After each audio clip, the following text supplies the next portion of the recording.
नमस्कार, स्वागत है आपका एबीपी न्यूज में। आपके साथ मैं अखिलेश आनंद हूं।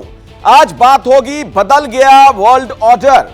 जी हां, भारत अब ग्लोबल साउथ का लीडर।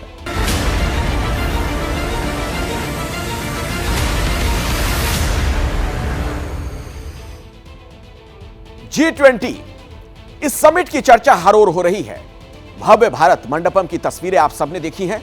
इसी भारत मंडपम में राष्ट्रपति द्रौपदी मुर्मू ने मेहमानों के लिए खास डिनर कार्यक्रम का आयोजन किया। डिनर कार्यक्रम में आए केंद्रीय मंत्री हरदीप पुरी से G20 बैठक को लेकर एक्सक्लूसिव बातचीत की है हमारे सहयोगी नीरज पांडे ने। हमारे साथ बात करने केंद्रीय मंत्री हरदीप सिंह पुरी साहब। पुरी साहब, G20 दिल्ली कितने मायनों में खास है? क्या आप गिनवाना, मैं गिनवाऊं आपको? देखिए, ऐसा है, कभी भी आप इस स्केल पे कोई भी इंटरनेशनल इवेंट करते हैं, चाहे वो मल्टीलैटरल हो, प्लूरीलैटरल हो, जो भी हो, तो आपको हमेशा चिंता रहती है किस इंथुजियाज्म से जो आपके गेस्ट हैं पार्टिसिपेट करेंगे। अब आप देखिए, president of United states, Brazil, Singapore, UAE, Saudi Arabia, मैं सब गिनाना शुरू करूं, पता नहीं कितने हेड्स ऑफ स्टेट और गवर्नमेंट हैं, कितने उनमें से इंटरनेशनल ऑर्गेनाइजेशन हैं, सब हैं, वर्ल्ड बैंक, IMF, सारे मिलके आए। और आपने जो निर्णय लिए, जो 83 पैराग्राफ्स में लिखित हैं, आप उनकी जब एनालिसिस करेंगे आपको बिल्कुल स्पष्ट हो जाएगा कि इस G20 में कितनी इंक्रीमेंटल इंप्रूवमेंट हुई है। अफ्रीकन यूनियन को शामिल किया गया, अपने आप में बहुत सालों से ये डिमांड चल रही थी, उनकी तरफ से मांग भी चल रही थी। इसके बैकडोर चैनल्स में कैसे काम हो रहा था? नहीं, आपको मैं एक चीज़ बताऊं, अभी आप मेरे को, you have me captive here.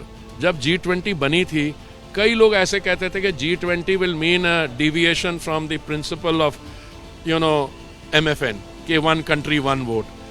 मैंने उस समय भी कहा था अगर G20 सफल होती है, जो G20 बनी एक इंटरनेशनल क्राइसिस के दौरान, पर आज हिंदुस्तान, भारत ने ये साबित कर दिया है कि no matter how serious the crisis is, very good human centric development. लगातार विपक्ष सवाल खड़े कर रहा है कि विपक्ष के नेता मल्लिकार्जुन खड़गे को इसमें इनवाइट नहीं किया गया। देखिए, खड़गे साहब को पिछली बार जब लाल किले बुलाया था और नहीं आ पाए थे, उन्होंने कहा कोई आंख में तकलीफ है, तो मैंने कहा था मेरे पास अच्छा आंख का डॉक्टर है, पर कहीं वो चले गए उस दिन किसी और कार्यक्रम में, तो लोगों ने कुछ और बोला। देखिए, ऐसा है, आप देखिए, चलिए, खड़गे जी अगर रेड फोर्ट में नहीं आए तो हम कौन होते हैं यहाँ समय, समझ गए ना? इसलिए आप उसकी चिंता नहीं करिए ज़्यादा। सर, एक बहुत महत्वपूर्ण बात ये भी है कि G20 का इतना बड़ा आयोजन हो रहा है और कई मुख्यमंत्री हैं जो इसमें पार्टिसिपेट करने से अपने आप को बाहर कर रहे हैं। उसको किस रूप में लेते हैं? क्या आपको लगता है कि संघीय ढांचे में इस तरह के बड़े आयोजन में सबको बढ़ चढ़कर हिस्सा लेना चाहिए? उनके बिहाफ में मैं जवाब कैसे दे सकता हूँ? उनके बिहाफ में तो मैं रियली जवाब नहीं दे सकता हूँ। मैं समझता हूँ कि आप अगर देखें कि इस स्केल की सेलिब्रेशंस में, इस स्केल की सब्सटैंटिव इवेंट में जब उनको निमंत्रण दिया गया, तो आप वो अपने जो उनकी क्या कहते हैं वोटिंग पॉपुलेशन है, उनको जवाब कैसे देंगे? मैं तो वो देखना चाहता हूं। तो हरदीप पुरी को आपने सुना। जिस भारत मंडपम में राष्ट्रपति ने डिनर कार्यक्रम आयोजित किया, वहीं से आपको नीरज पांडे की एक और एक्सक्लूसिव रिपोर्ट दिखाते हैं। हम इस समय भारत मंडपम पर हैं। मेरे पीछे आप देख सकते हैं वही ऐतिहासिक स्थल है जहां पर इस समय राष्ट्रपति का डिनर चल रहा है। भारत के प्रधानमंत्री, भारत के राष्ट्रपति द्रौपदी मुर्मू और दुनिया भर के राष्ट्राध्यक्ष, G20 के मेंबर्स सब इस हॉल में, यही मंडपम में मौजूद हैं जहां पर इस समय डिनर चल रहा है। कई राज्यों के मुख्यमंत्री, दुनिया की 14 बड़ी संस्थाओं के मुखिया, इसके अलावा बहुत सारे डिग्निटरीज, भारत सरकार के कई केंद्रीय मंत्री, अधिकारी सब यहीं पर इसी हॉल में, यही भारत मंडपम सेंटर में मौजूद हैं, जो इस समय राष्ट्रपति के डिनर के गवाह हो रहे हैं। चूँकि G20 का आज पहला दिन था और पहले ही दिन बहुत बड़े लेवल पे तमाम महत्वपूर्ण निर्णय हुए हैं।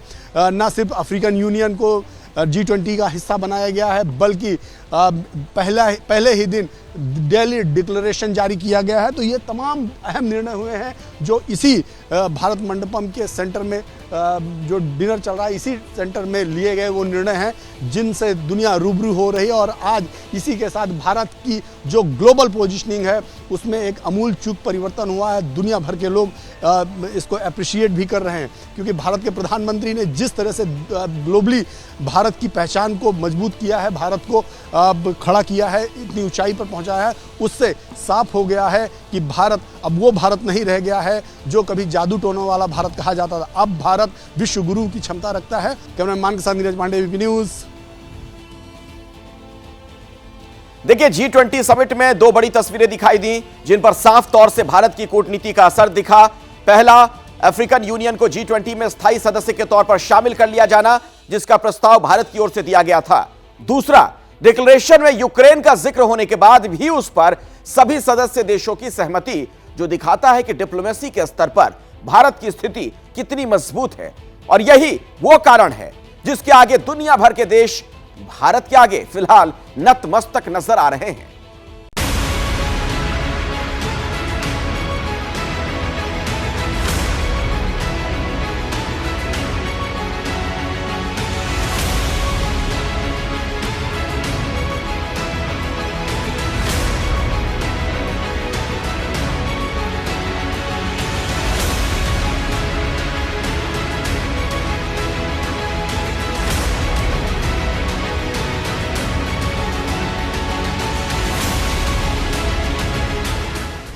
ये नए भारत की चमक है।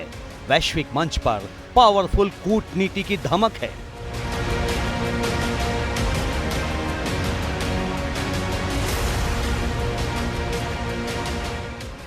दिल्ली के दिल में डिप्लोमेसी का ये वो अंदाज है जिसके आगे पूरी दुनिया नतमस्तक है।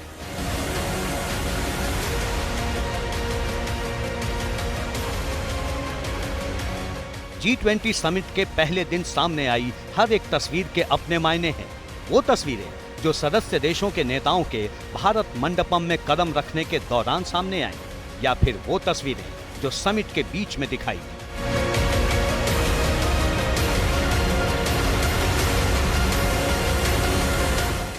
वैसे तो भारत के नजरिए से हर एक तस्वीर बेहद खास है, लेकिन G20 को विस्तार देने वाली इस तस्वीर ने साफ तौर पर भारत को ग्लोबल साउथ के नए लीडर के तौर पर स्थापित कर दिया है। सबका साथ की भावना से ही भारत ने प्रस्ताव रखा था कि अफ्रीकन यूनियन को G20 की स्थायी सदस्यता दी जाए। आप सबकी सहमति से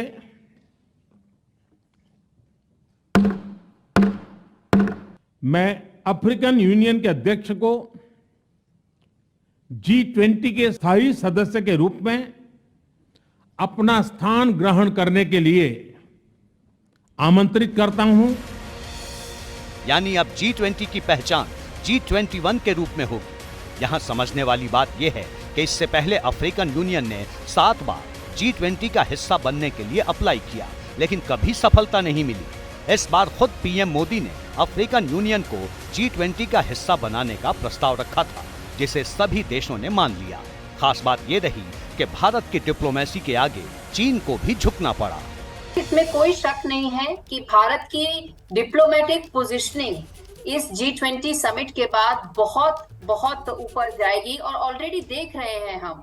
उससे आप इस बात से अंदाजा लगाइए कि भारत ने अभी तक जो भी बातें बोली G20 समिट को लेकर, एजेंडा को सेट करने की जो बातें कही, वो सारी फुलफिल कर रही है अब तक की। चाहे वो अफ्रीकन यूनियन हो, वो अपने आप में एक छोटी बात नहीं है, बहुत बड़ी बात है कि अफ्रीकन यूनियन जिसने 7 बारी कोशिश करी कि उसे G20 में सम्मिलित किया जाए, 8वीं बारी जाके वो अब G20 का हिस्सा बनेगा। ये पावरफुल कूटनीति का ही असर है कि G20 के घोषणा पत्र में जियोपॉलिटिकल विषय के शामिल होने के बाद भी भारत सर्वसम्मति बनाने में कामयाब रहा, जबकि बैठक से पहले तक रूस और चीन ने जियोपॉलिटिकल विषय को शामिल करने का विरोध किया था। 37 पेज के घोषणा पत्र में 4 बार यूक्रेन का जिक्र किया गया है। नई Delhi G20 leaders summit declaration पर सहमति बनी है। मेरा प्रस्ताव है कि इस लीडर्स डिक्लेरेशन को भी एडॉप्ट किया जाए। मैं इस डिक्लेरेशन को एडॉप्ट करने की घोषणा करता हूं। They dwelt on the ongoing war in Ukraine and the impact it has had, especially on developing and least developing nations still recovering from the pandemic and economic disruption. The 3 F's, food, fuel and fertilizers, were issues of special concern. खास बात यह भी है कि जिस घोषणा पत्र को लेकर समिट से पहले तक संदेह बना हुआ था, वो समिट के पहले दिन ही पास हो गया। G20 समिट के पहले दिन पहले सेशन में वन अर्थ, जबकि दूसरे सेशन में वन फैमिली के एजेंडे पर चर्चा हुई। इस दौरान प्रधानमंत्री नरेंद्र मोदी ने किसी देश या फिर उसकी रणनीति की चर्चा नहीं की, लेकिन एक लाइन में ये समझा दिया कि अगर विश्व के सामने खड़ी चुनौतियों से निपटना है तो भारत के मूल मंत्र वसुधैव कुटुंबकम की नीति पर आगे बढ़ना होगा।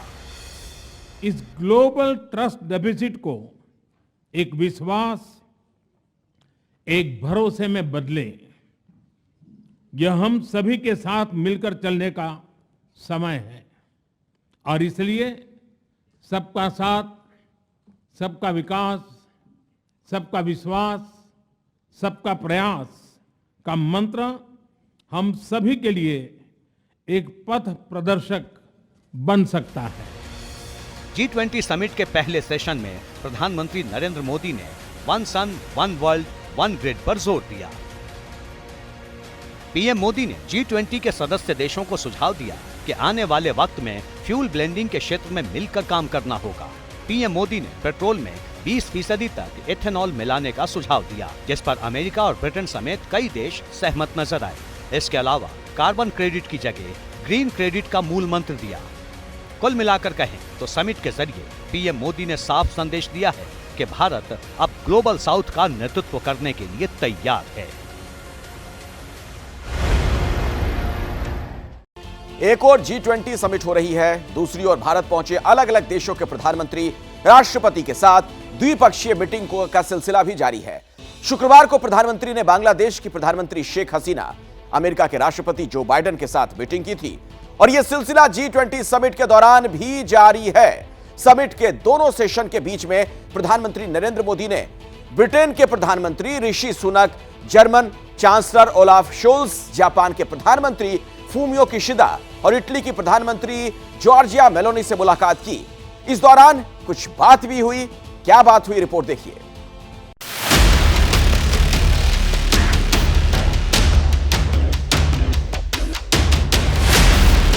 G20 समिट में मुलाकात और समिट के दोनों सेशन के बीच में सीधी बात।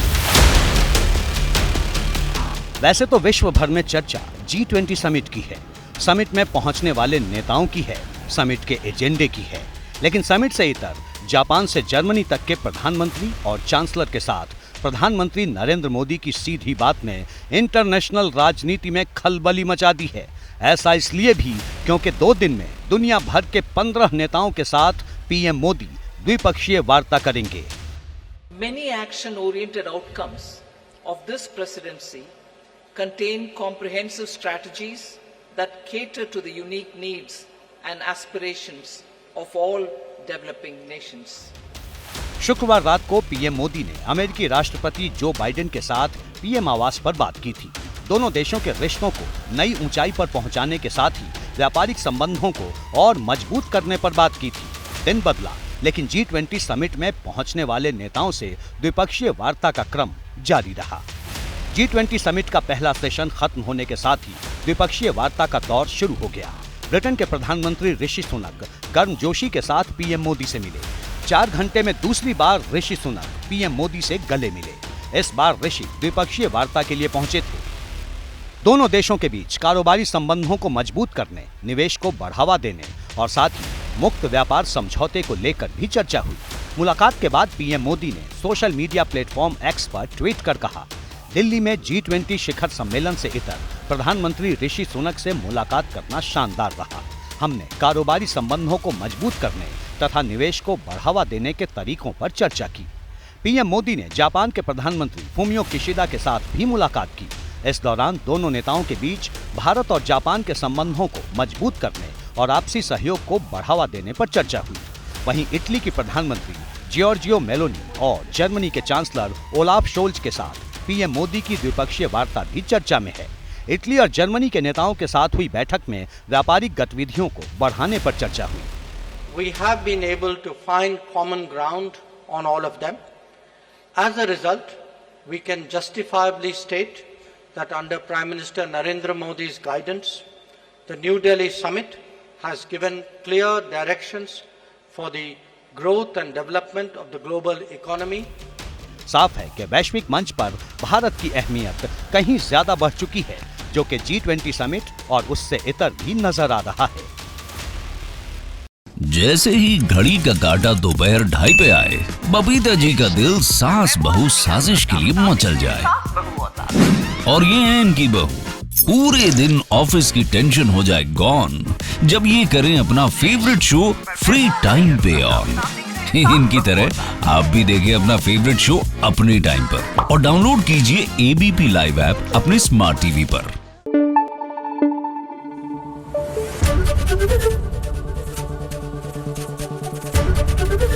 एबीपी न्यूज आपको रखे आगे।